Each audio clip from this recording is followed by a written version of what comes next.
I'm Rachel Hubbard, and independent journalism matters, especially in Oklahoma, where so many stories go underreported. That's what KOSU exists to do. But now we're up against something that threatens that mission. Congress has pulled back previously approved funding, and for KOSU, that means a large and immediate financial hole in our budget. Money we used to count on to do this work. We're still committed to the mission, but we need your help. Please consider a monthly gift. Go to donate.kosu.org.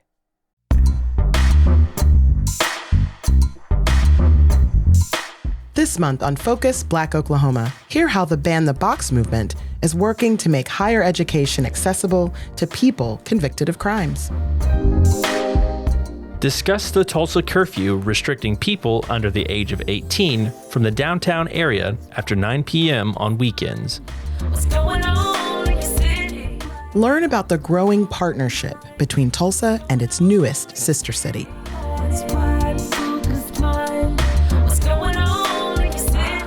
Review the effects of federal budget cuts to AmeriCorps in Oklahoma. All of this and more on Focus Black Oklahoma. Focus Black Oklahoma is sponsored by Phillips Seminary, presenting Pride at Phillips on October 13th with guest lecturer Dr. Cody Sanders. Learn more at ptstulsa.edu/events. This is Focus Black Oklahoma. I'm Kuma Roberts. And I'm Jacob Littlebear. For people convicted of a crime, punishments can extend beyond time behind bars. They can lose the right to vote or own a gun, or lose access to certain career fields. And with colleges and universities screening for criminal history on admission applications, they can lose access to higher education. However, a legal movement is working to change that. FBO's Nick Alexandrov has more. What is the function of prison? The Department of Corrections says it's meant to change lives. But for too many, it's something else. A mark that never fades, a mark of Cain. A shame you carry forever. Shun you as a thing of evil. It is now ordered that you shall wear upon your bosom for the rest of your natural life the scarlet letter A. Shad Hagen, an activist and academic in Stillwater, would say it's exactly that. I'm not pardoned. And I've got a federal conviction, and I've got a state conviction. He spent years inside in Oklahoma and Texas, but it wasn't enough. That time, in the state's eyes, is now part of him, a history that still defines him and narrows what's possible. Fox 25, the Oklahoma City affiliate, covered his story last spring. When he tried applying for college after serving 5 years in prison for forgery, the questions he was asked in his application made him not want to go through with it. Some of the records I could not even obtain. It was unrealistic. So he turned to another school, one that would listen. About 40 miles north of Oklahoma City in rural Logan County sits a college campus surrounded by pastures and farmland, but there's more to it than meets the eye. Langston University is Oklahoma's first and only HBCU with nearly 3,000 students across its 3 campuses in Oklahoma. And with Shad Hagen among them. Langston was empathetic. They let him in. Good morning, ladies and gentlemen. Welcome to Langston University. And in 2021, he walked across the stage, degree in hand. But while Shad pushed through, others gave up. The barriers don't have to be high, they just have to be there. That's demoralizing enough. Just look to Sarita Steeb in Louisiana. I filled out my application, checked the question on the application about criminal history. You ever been convicted of a felony or a misdemeanor? The question ends so many applications before they even begin. And I got a denial letter within 24 hours. She didn't try again, not right away. It took 2 years and growing pressure to face the form again. I reapplied, used the same application. The only change I made was to uncheck the box. To deny her criminal record. And I was admitted within the same 24 hours. The decision haunted her. So it was always like this thing hanging over my head, afraid that if anybody found out that they would kick me out of school. But she couldn't let that fear stop her. She was expecting a child. I knew I was having a little boy. And there were all these statistics that were tied to children of parents who have been to prison. The propensity of them going to prison is higher. She wanted a different path for him, for others, especially in Louisiana, the state with the country's highest incarceration rate. So she started building one. In 2016, Sarita founded Operation Restoration, a New Orleans-based nonprofit that helps formerly incarcerated women restart their lives. A local woman inspired lawmakers to change how the state's public colleges and universities handle prospective students with criminal histories. The year was 2017. Governor John Bel Edwards on Friday signed House Bill 688 into law. Starting this fall, the new law prohibits public post-secondary education institutions in Louisiana from inquiring about a potential student's criminal history during admissions, with some exceptions. Sarita helped make it happen, but many didn't expect her to. There were so many people that were like, oh, when you get on the Senate side, this senator is going to kill the bill and this is going to happen. And the same senator that they, said was going to kill the bill, when we got there, he was like, I think this bill makes sense. I have a neighbor. His son is like a straight A student, but he had like a stupid marijuana conviction. And do you know LSU won't even let him in? It was a rare moment of alignment. People from all backgrounds knew someone affected. It just made sense to people, and everybody knew somebody who had some type of conviction. But there were harder lessons, like when Sarita testified about her past. I was met with so much resistance. And what I realized is that as a Black woman, they were not connecting to my story. That disconnect reflects something deeper, the different worlds people inhabit. In Oklahoma, there are roughly 10 white residents for every Black resident. But inside state prisons, the ratio is reversed. Black residents are imprisoned at 5 times the rate of white residents. To counter Louisiana's version of these disparities, Sarita found a white woman with the same story. She went back and testified the following week, and she got a standing ovation. The reaction stung, but it clarified something. It humbled me in a way that it made me realize that this legislative journey that I was about to embark upon, I couldn't take it personal. Now, I do like to cuss, so I went outside and I cussed a little bit and I came back in. When the bill passed, it passed unanimously.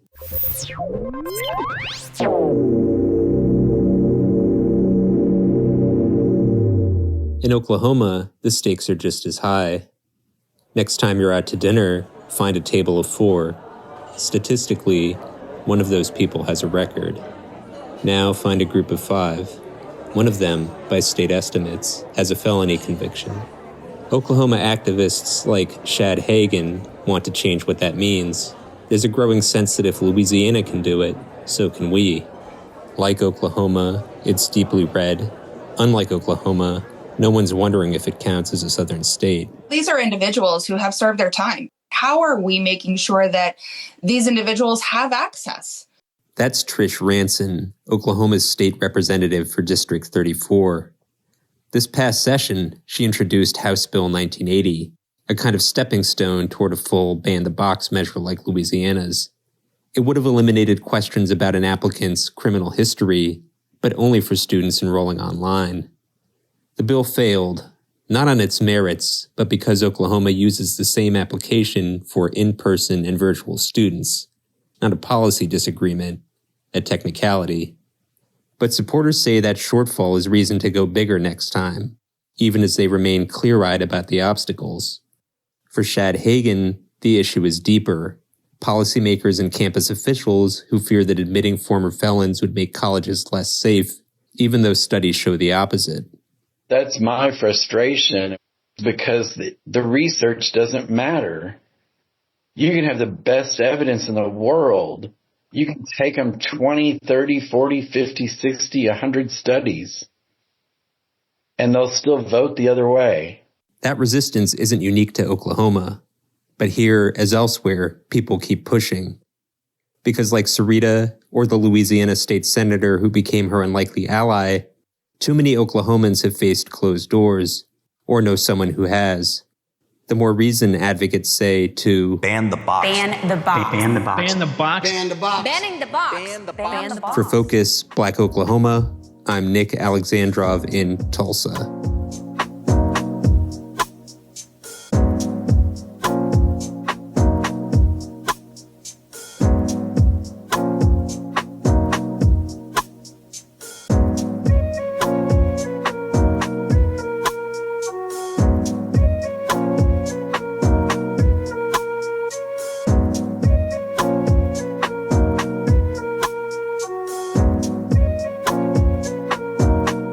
A curfew prohibiting anyone under the age of 18 to be in downtown Tulsa on weekends was established in late June.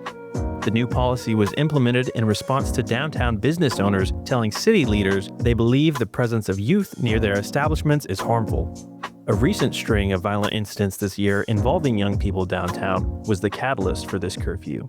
We hear from some young people who say that there is much more to consider with this policy. Carlos Moreno has the story. Tulsa's youth are pushing to be included in policy changes that directly affect the ways that they work and play in the downtown area.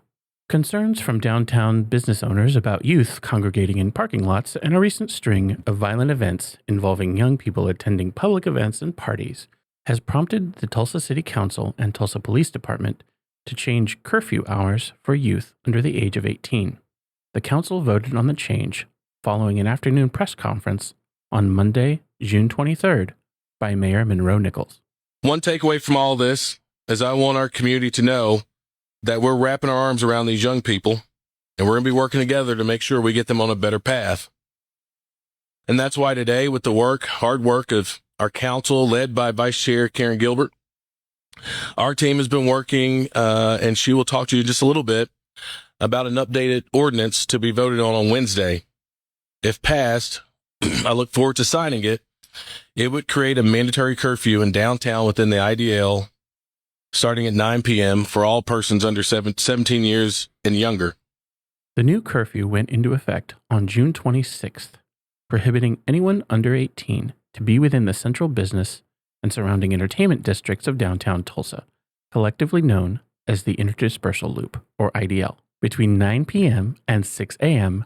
Thursday evenings through Sunday mornings.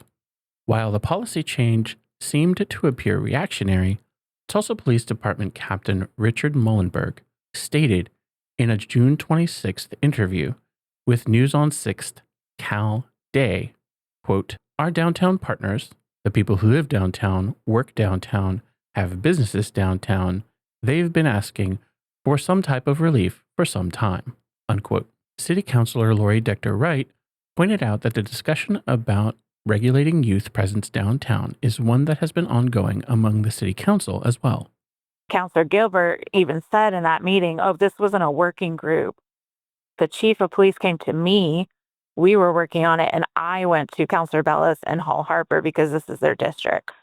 So I think once Councilor Hall Harper and Councilor Bellis got involved, my understanding is that they were trying to do a more holistic approach, like carrot and stick approach. Yes, we can regulate that kids can't be here, but where are they going to be? And what are they going to be doing and with who? This carrot and stick approach, which the City Council is now continuing to develop, points to the need for Tulsa to look more comprehensively at multiple issues that all intersect, such as economic development, public safety, and the community's trust of law enforcement. Councilor Dector Wright is asking, now that the curfew has been in effect for several weeks, how will the city measure success? So the email I asked was like, is it working? Is it reducing the number of young people loitering in parking lots? Has it reduced the number of altercations between young people in the idea? Is it doing what you thought it was going to do? While these questions and discussions are making their way through City Hall, youth in the Tulsa area are also talking about how these decisions are affecting them. On a recent episode of Tri-City Collective's Teen Talk podcast, filmed on June 21st at Gradient in downtown Tulsa, 3 students talked about how they don't appreciate being targeted and stereotyped by police officers and business owners for simply being in public spaces. First, we hear from Lucero, then Ren, then Lilith. Like judged because of that, because like people nowadays they think, oh yeah, they're gonna be up to something if they're just in a whole group. Like we're just trying to hang out. Like let us be. We don't judge you guys. Like let us have our own space. You can have yours. Absolutely.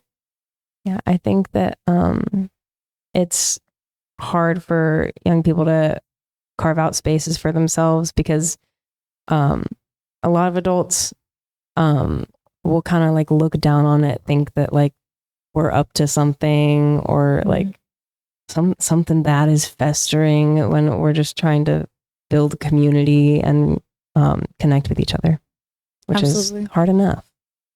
Being adolescent in itself is a weird place to be. Carving out any space for yourself feels like, I don't know, it feels like you're not entitled to it because everyone around you is saying that you're not. There's no designated spaces for you anywhere, it feels like sometimes. And I feel like that's why so many young people turn to social media as that third space. But obviously a phone isn't a person. While many adults in this conversation are looking narrowly at concerns for downtown businesses, youth have a broader perspective that includes their social development, which they are saying can't be limited to phones and social media. Kamari Crisp, youth advocate and founder of the Youth Action Coalition, is looking at this issue closely. She, like the students we heard from at Teen Talk, is worried that the conditions for youth will worsen in the context of social isolation, combined with a lack of places for young people to be together. So when we look at these high rates of isolation and youth and depression and suicidal ideation, it is not something that is just new. They are feeling a world of stress. They are feeling this eternal and immense pain for the world around them. They are feeling all of this and they have to visualize it. They are not just hearing it. They're watching it on their phone every single day. In an interview on the podcast In Depth with Dion on July 8th, Mayor Nichols reflected on this bigger picture. He discusses the delicate balance that the city needs to strike between public safety on one side and keeping the perception of downtown as a welcoming place on the other. Right now, we just have a challenge and we need to reduce the number of people and crowds downtown. What does that allow me to do? In some ways, it allows me to make sure I have the appropriate officer resources to stand up my task force to get illegal guns off the street. I don't have to have a whole bunch of people downtown just to manage crowds. And so I do think it's a whole host of public safety related issues, but I guess my point is I don't want people to think that it is my view that kids who are under 18 years old are just inherently dangerous and they can't be downtown. Right. That's actually much different than that. It's about providing a safe environment for everybody that's down there, and just large crowds present a public safety challenge that we want to make sure we're at least mitigating as best we can. Oklahoma City has done it, and there are still Thunder games. There's still kids going downtown to work and do all kind of things and all that kind of stuff. It's not loitering outside of bars. So downtown is not closed off to anybody. If you are under 18 and you go to a Drillers game and you watch the fireworks and you walk into your car, you don't have a police officer run you down and be like, what are you doing here at 10:15, right? That's not the goal. Never been a goal. That's not how we even have operationalized it in this first weekend, and it won't be as we move forward. For her part, Kamari is still skeptical. While she understands that the mayor and the city council are following the carrot and stick approach, all she sees so far are sticks. She believes that youth need to be centered in this conversation. I still have my own bias against it. And I'm like, I wish they would have consulted with the students first. I wish we were on the forefront. I wish the people that were there were able to say, no, this is what we need. This is how we handle this. This is how we move forward. But it wasn't there. They made that decision so quickly and so drastically that we were like, wow. And I'm like, the repercussions of this curfew will be felt. And I'm ready for the pushback from students. So I don't want to go downtown anymore. I don't feel the need to put money into this. The mayor's office is inviting the public to be a part of the discussion. At the mayor's June 23rd press conference, Nichols pointed to the city's Department of Resilience and Equity as a way to get involved. And so if you are listening and you want to be part of the solution, whether you're an individual, whether you represent a community group, you represent a church group, if you want to get involved to help us create that village for young people, I want you to please send an email to resilient@cityoftulsa.org, and our team will reach out to you. Again, that email address to give your input to the City of Tulsa's Office of Resilience and Equity about curbing youth violence is resilient@cityoftulsa.org.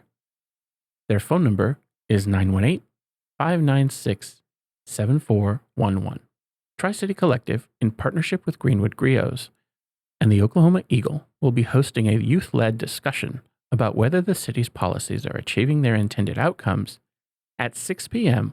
on Tuesday, July 29th at the Greenwood Griots studio at 10 North Greenwood, Suite B in downtown Tulsa. For Focus Black Oklahoma, I'm Carlos Moreno in Tulsa.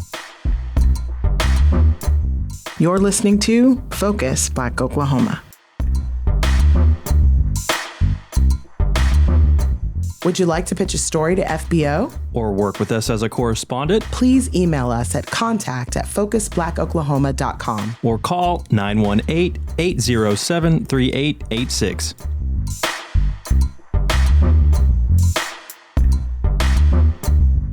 When the Trump administration cut nearly $400 million in AmeriCorps grants, almost half the agency's budget, it left programs across the country reeling.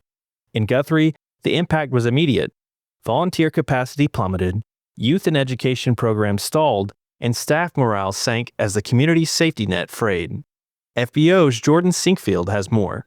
In September of 1993, former President Bill Clinton formed AmeriCorps, the National and Community Service Trust Act. This act aimed to attack some of the country's toughest challenges, including poverty, lack of education, and environmental and disaster responses, as well as providing citizens the opportunity to serve their communities. Quote, to improve lives, strengthen communities, and foster civil engagement through service and volunteering, unquote. This was the mission of AmeriCorps. I had a lot of youth that were in the apartment complex, and my sister was working at Job Corps at the time, and she came to do a visit because they were out recruiting. I'm trying to find students to join the program. I was like, hey, I have a few here that they don't know what their next step is, but they're great kids, have a lot of potential. They just need an opportunity to go somewhere. And that was kind of like the start of it. So I learned about the program and the type of services that they offer. And I was able to get 2 of those students enrolled from the complex that I was working at. That was Sergio Smith, a North Tulsa native and former AmeriCorps employee who served 4 years with the program. He began his service in the Houston area and continued for an additional 3 years at the North Tulsa facilities. He was first introduced to the Job Corps program while working as a community coordinator for the Tulsa Housing Authority. Sergio shared his experience as a Job Corps member and what he witnessed through his years. His stories offer a first-hand look into the impact of the program, not just for those serving, but on the lives of countless young people.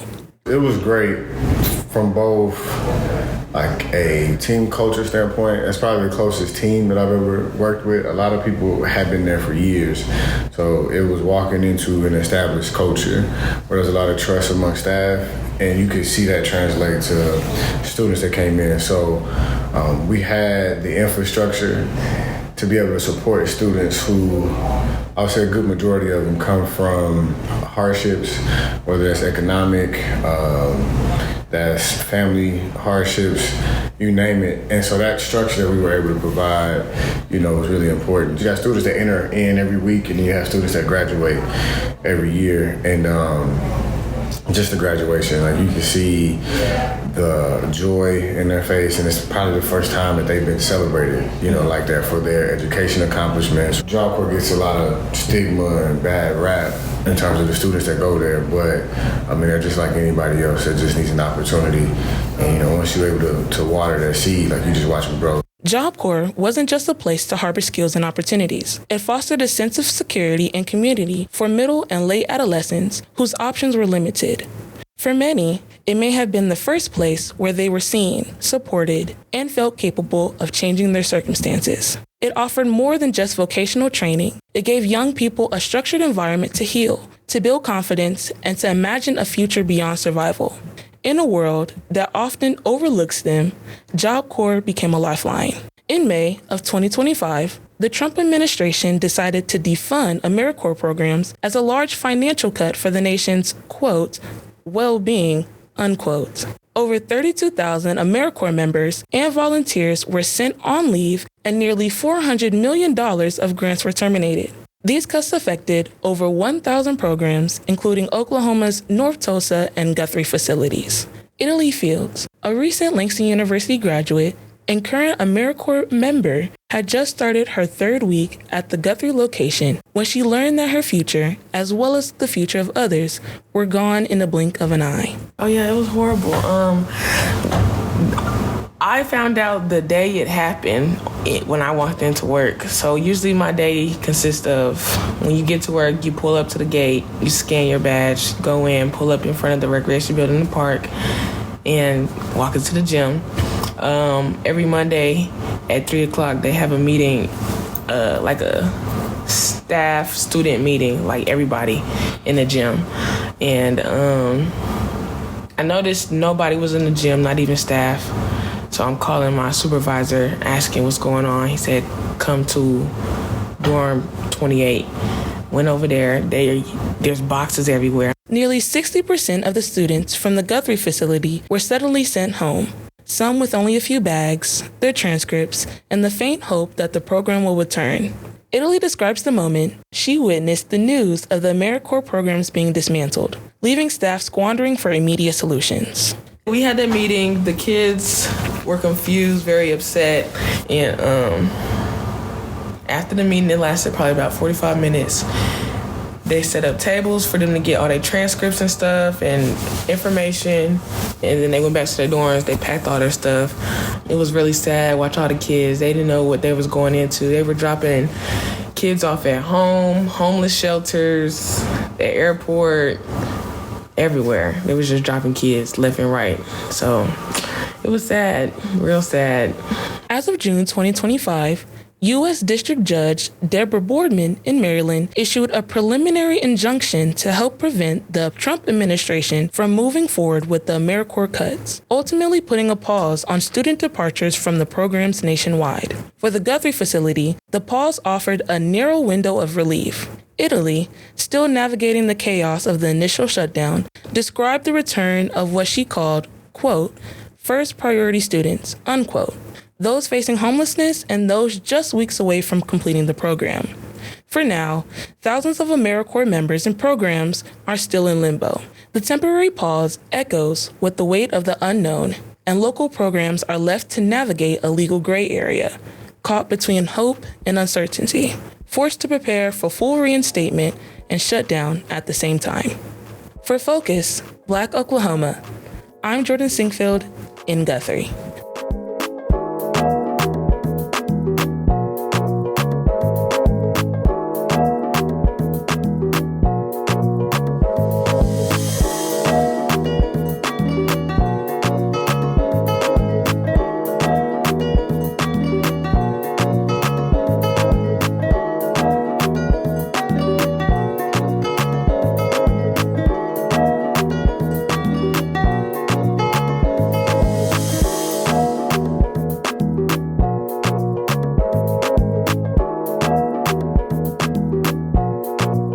A new chapter of international friendship is unfolding.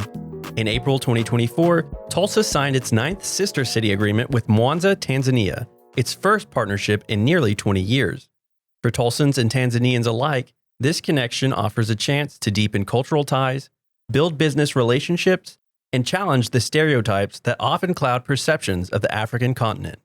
Zaakirah Muhammad has more. In spring 2024, Tulsa signed its 9th sister city agreement and the first one in almost 20 years, forging a connection with Mwanza, Tanzania, one of East Africa's leading nations.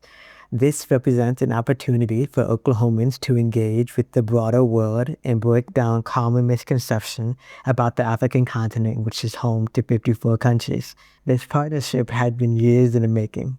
While Tulsa delegations have traveled to Tanzania multiple times, it took 3 attempts to bring a Tanzanian delegation to Tulsa. Now, with the exchange underway, both cities have had the chance to learn from each other through cultural exchange, business relationships, and education. The story begins with Chris Gates, founder and CEO of Main Springs in Tulsa. His early travels with his grandmother to visit a safari and an orphanage in Tanzania created a lifelong connection to the region. That connection eventually inspired the creation of Main Springs, an organization making a decade-long impact in Tanzania. On their campus, you'll find a thriving school, an orphanage, and even a form of agriculture called permaculture that is helping locals and global investors learn sustainable farming practices.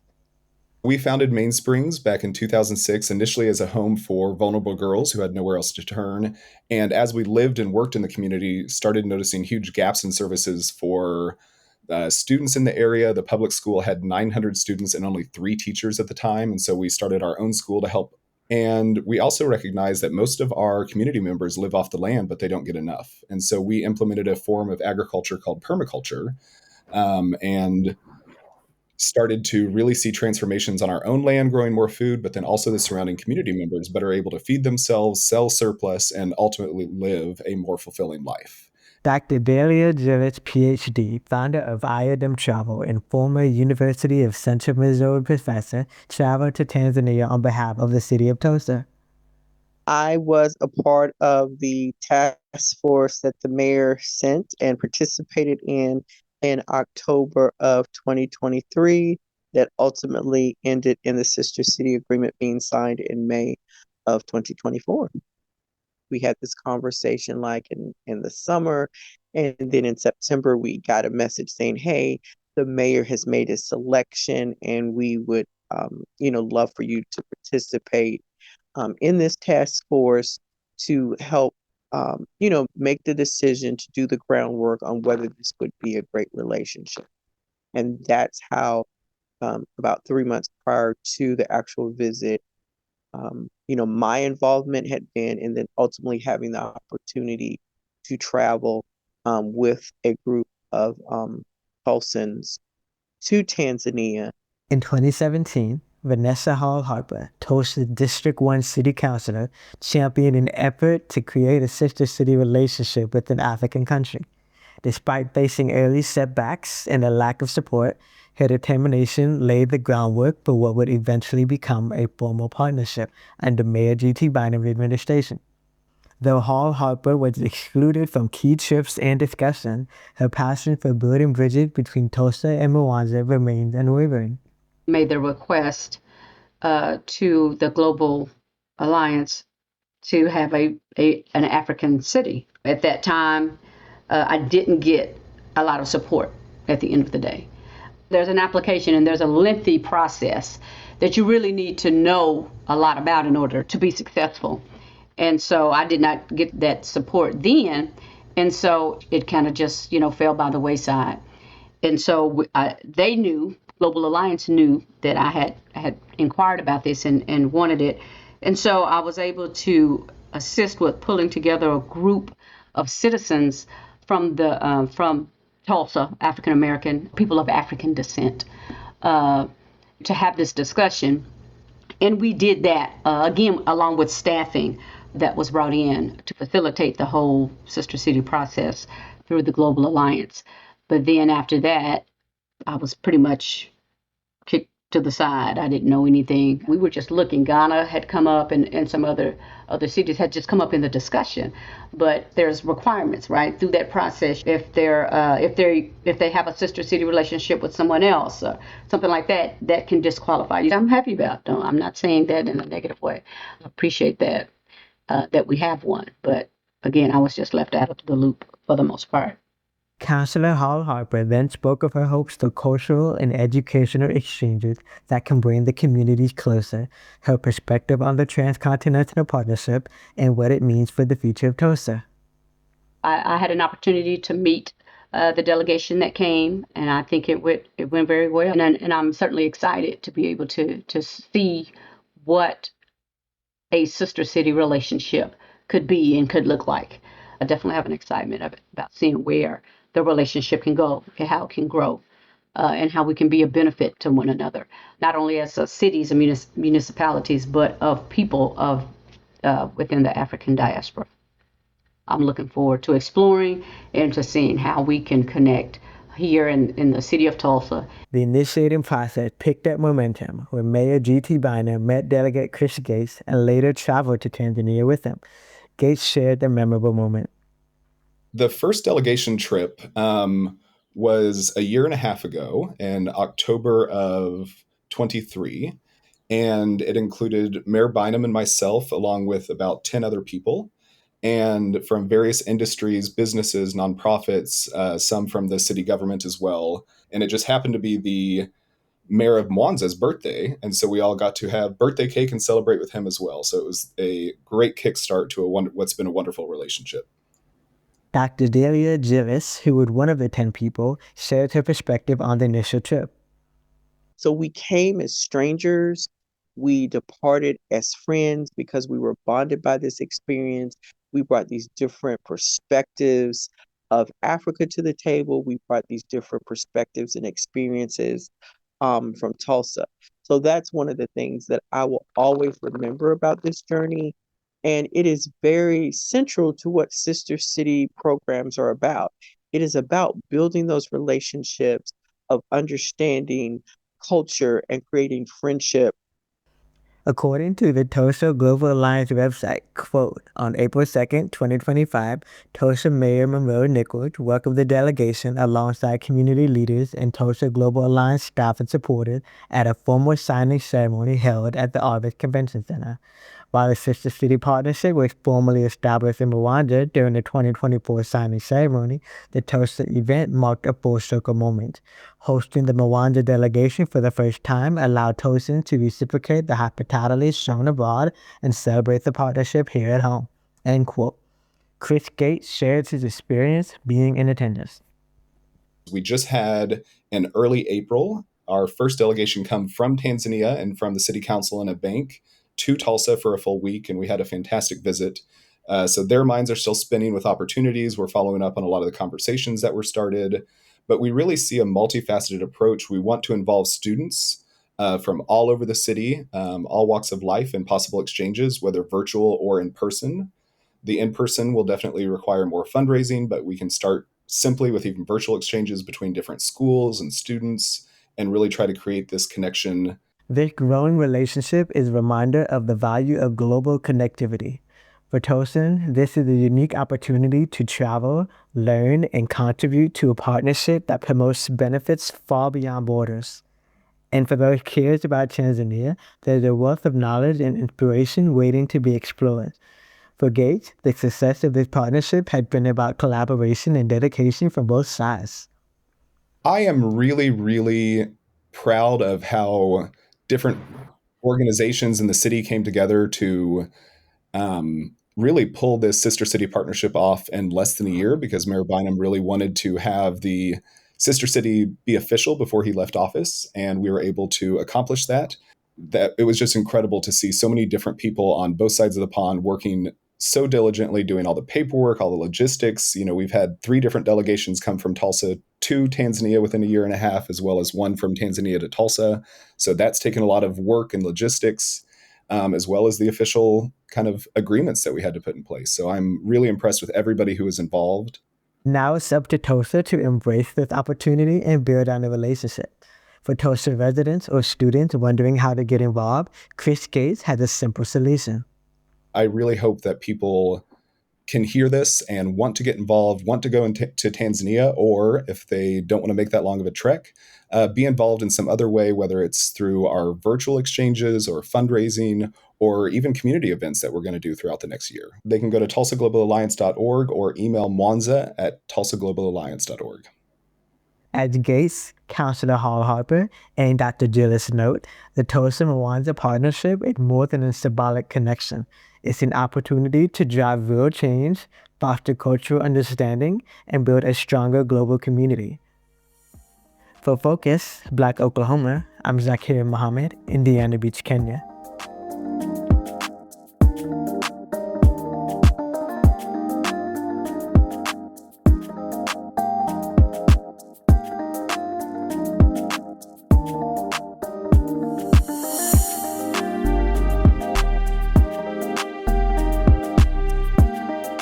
Thanks for joining us on Focus Black Oklahoma.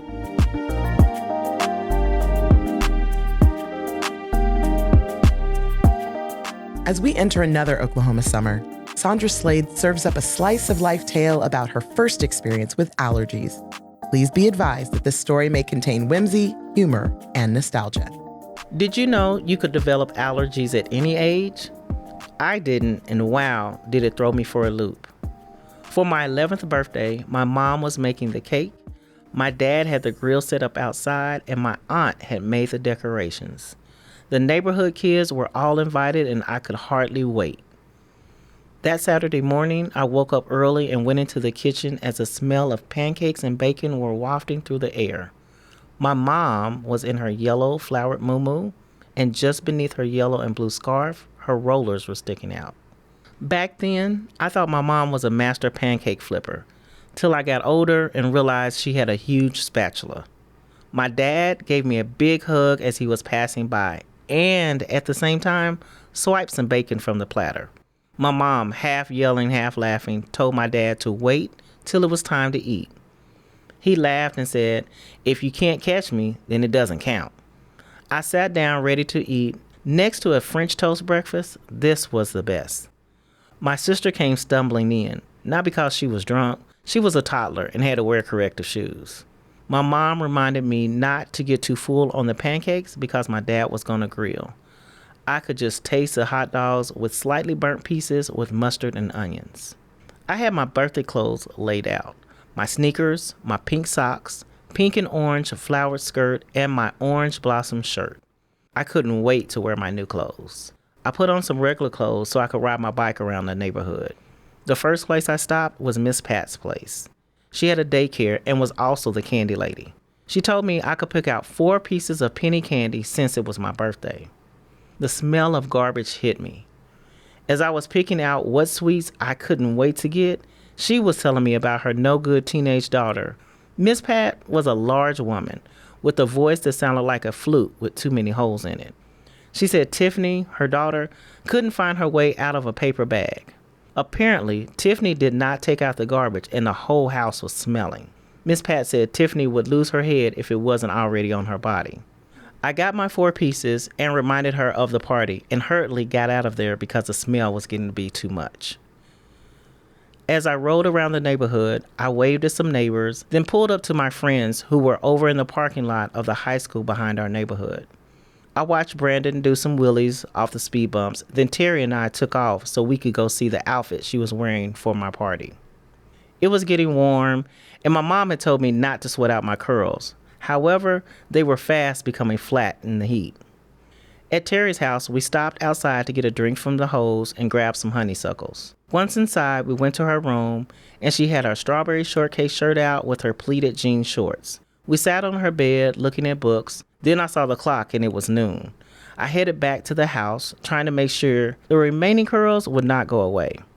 When I got back home, I headed to my room before my mom could see me. The smell of cake was coming down the hall, mixed with the smell of charcoal being started. I pinned my hair up fast as I could, and I yelled down the hall I was taking a shower. My mom said, "I'm glad you don't need to smell like outside today." I was getting to use her Avon smell goods. After my shower, I laid down till my mom told me to start getting dressed. Kids would be coming over to play on the swing set. Passing through the kitchen, I stood so my mom could inspect me. While she looked at my half-fallen hair, I was eyeing the 2-layer cake that she had on the counter. She caught a glimpse of me and said, "I haven't iced it, and you will have enough later." I bounced outside to watch my dad barbecue. Taking a piece of hot dog, I ran a bit and said, "You can't catch me." Kids and adults started coming in. My mom had the table set up, and the kids and I started swinging and running around. My aunt and my uncle came over and were the unofficial DJs. I remember the Ohio Players and Isaac Hayes on repeat. The party was in full swing, people eating, laughing, dancing, and enjoying themselves. Then it was time for cake. My mother brought it out the house with the number 11 on top of it, all lit up.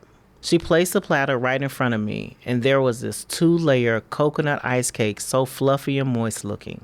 After everybody sang happy birthday, I blew out the candles and my mom cut the cake, making sure to give everybody a piece.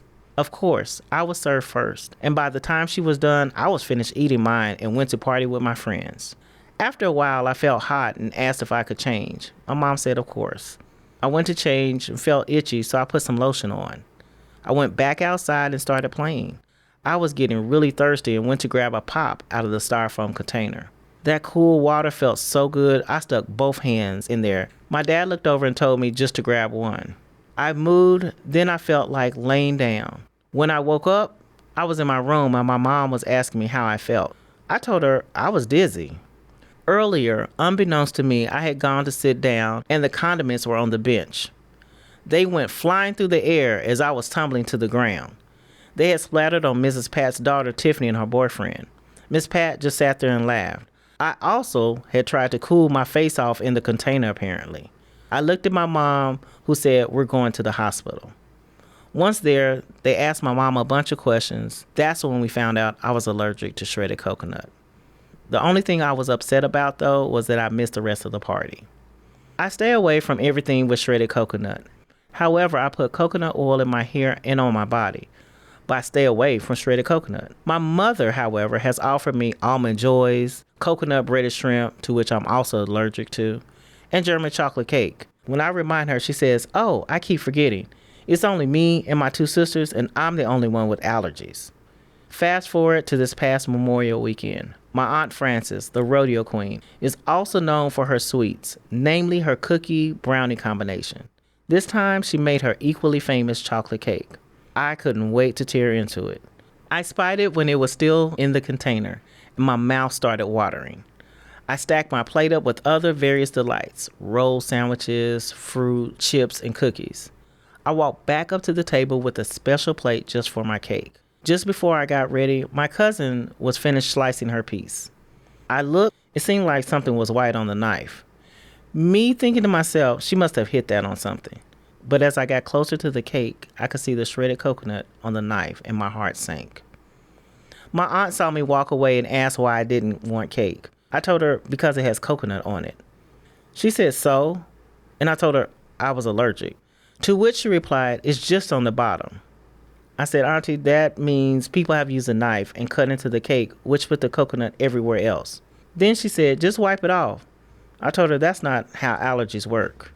So if you are hearing this and you hear that I passed due to an allergic reaction, it will be because of my family, since no one apparently understands how allergies work.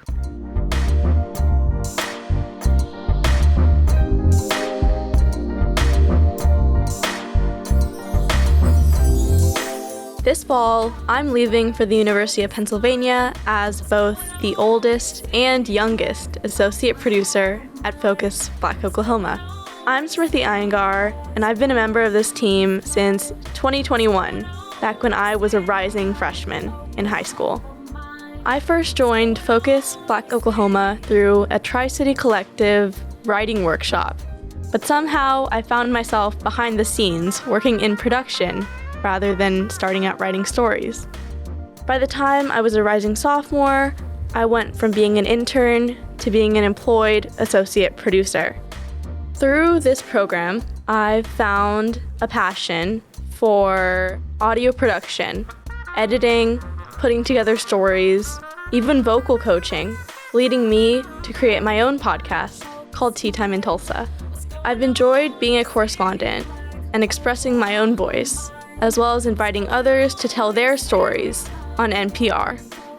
As someone who was born and raised in Tulsa and graduated from the Booker T. Washington High School, I have a special connection to this city and sharing what makes it so special.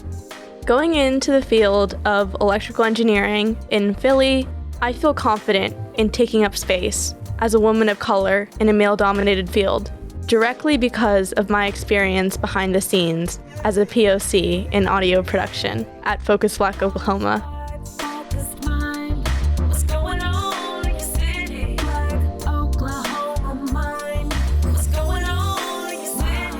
Focus Black Oklahoma is produced in partnership with KOSU Radio and Tri-City Collective. Additional support is provided by the Commemoration Fund and Press Forward. Our theme music is by Moffat Music. Focus Black Oklahoma's executive producers are Quresh Ali Lansana and Bracken Clar. Our associate producers are Smriti Iyengar, Jesse Ulrich, and Naomi Agnew. Our production interns are Alexander Evans, Jordan Sinkfield, Jessica Grimes, and Roma Carter.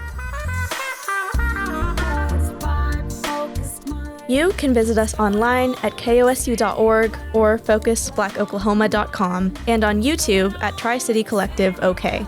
You can follow us on Instagram at FocusBlackOK and on Facebook at facebook.com/FocusBlackOK.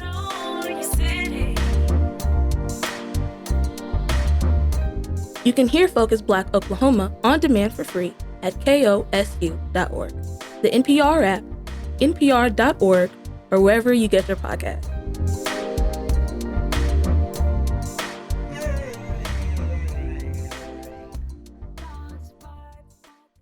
KOSU Business Circle memberships are ideal for small businesses looking to support public radio and get a little bit of airtime. To learn how your business can become a member, email development@kosu.org. From Jackson Browne and Taj Mahal to Bob Dylan and Leon Russell, native guitarist Jesse Ed Davis resided in a universe of classic rock superstars. OSU professor Douglas Miller wrote a posthumous biography on how the legacy of the indigenous musician continues. The way that indigenous peoples champion him as one of their own, to me, makes him a rock star who's still on the rise. That's on KOSU's Songwriters and Tour Writers. Listen wherever you get podcasts.